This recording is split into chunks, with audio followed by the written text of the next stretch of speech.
Hey everyone, welcome back to another quick tips video.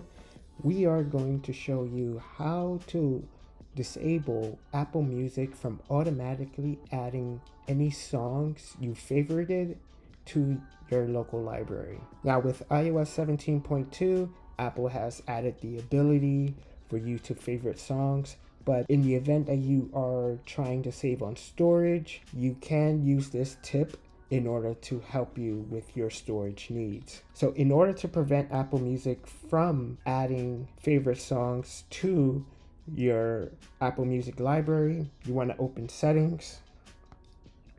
You want to scroll down to Music, and then right about in the middle of the screen, you will see Add Favorite Songs. If you turn that toggle off, then the next time you favorited a song, it should not be added to Apple Music. If you found this video helpful, please like, consider subscribing, and share this video. Until next time, I will see you in the next video. Take care.